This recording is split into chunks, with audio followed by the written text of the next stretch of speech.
The universe likes playing tricks on us. Life doesn't always go the way we want it to.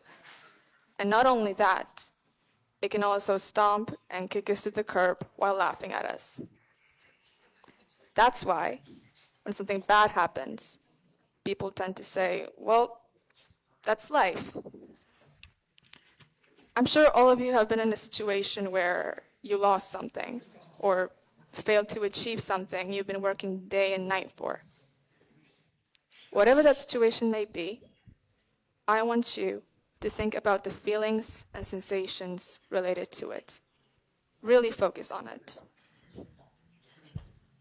You might feel various things: disappointment, helplessness, anger, maybe apathy. Other people have a huge influence on how you feel in those moments. Some people will try to cheer you up or speak to you with pity, while others will make you face the harsh reality of things. Either way, it might not be exactly what you need or want in that moment. The story I'm about to tell you might seem completely unrelated to what I have said, but hopefully the connection will become more visible with time.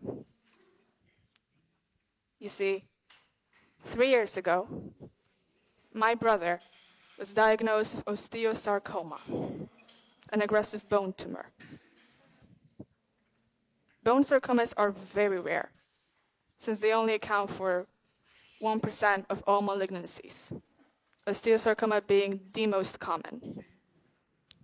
And when I say common, I mean 2 to 3 cases per 1 million people every year.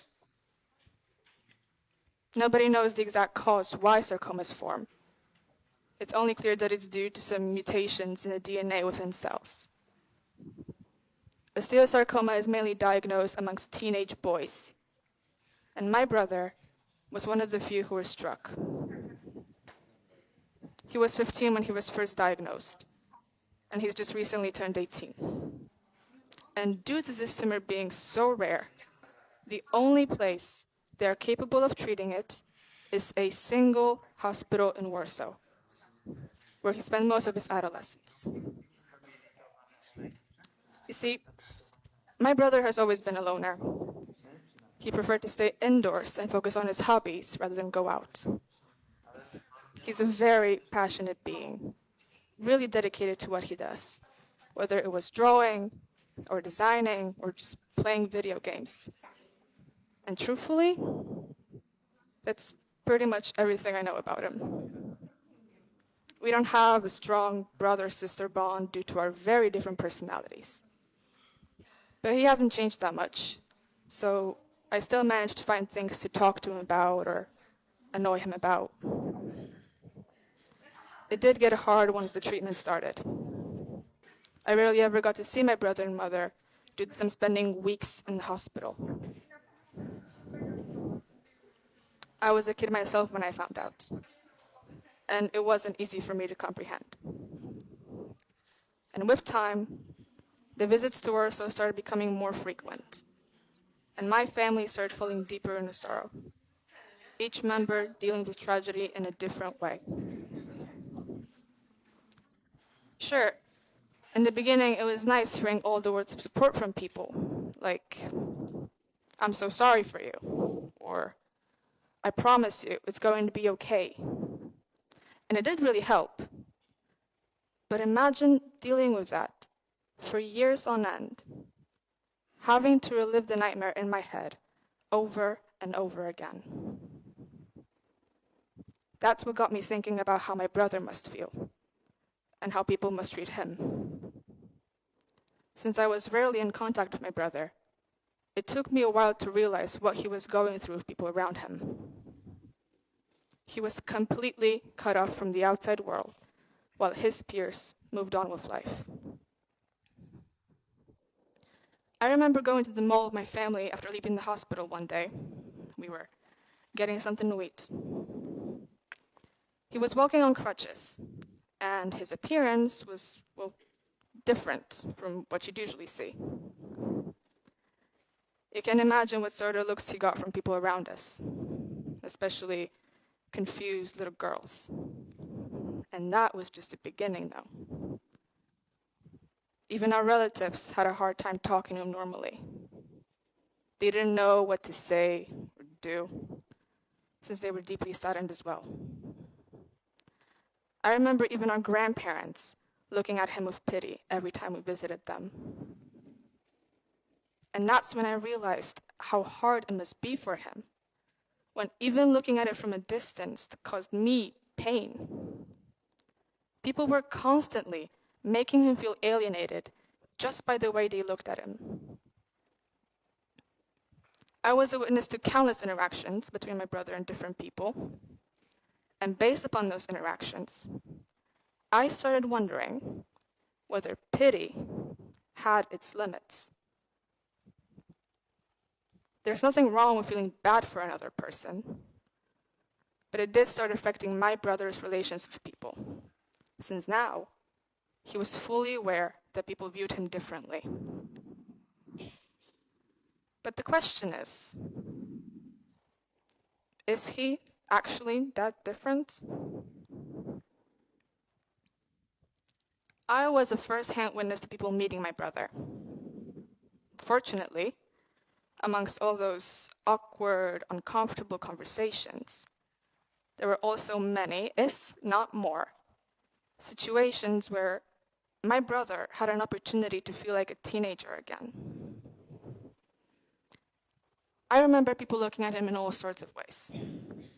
Confused, saddened, weirded out, treating him like a piece of glass that was about to break, not even realizing that even though he's physically weaker, he's stronger than any of us could imagine. One more thing I forgot to mention about my brother is that he's the most resilient person I have ever met. He's had a tendency to get mad easily ever since he was a kid. But no matter what he struggled with, it never took him long to get right back up. And that's why, after witnessing so many things over the past 3 years, I admire him now more than ever. That just like in the past, no matter what people said to him, he's trying to live life as if nothing had changed. And thankfully, there are people out there who help things stay like that. People who played board games with him, took him out for coffee, or spent hours playing video games and talking, just like old times. Those were the moments I heard my brother laugh. Moments that made him feel normal. He wasn't an alien, isolated away from society. He was a normal teenager. This is what people mostly forget about in those situations. After everything those people have been through, they are still human. An adult, a teenager, a child even. People who shouldn't be forced to freeze in time just because life took a dreadful turn.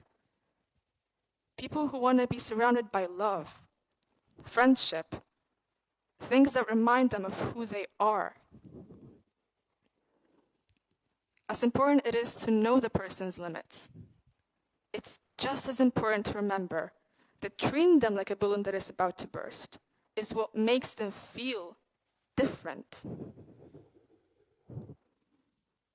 People think there's nothing meaningful they can do. I mean, there is no cure for cancer after all. But what they don't realize is how significant those little things are. A simple conversation, a game, me as a sister, a parent as a parent, or friend as a friend. We can do so much more than we think by reminding them that there's more to them than just their illness, and that they're still their own person. A son, a brother, friend, a gamer or an artist. Things that bring us joy have so much power, even in the darkest of times. Those people are not victims seeking pity and charity. No. They are fighters, stronger than any of us can imagine. And if we have the ability to make their fight easier, then why not do it? Thank you.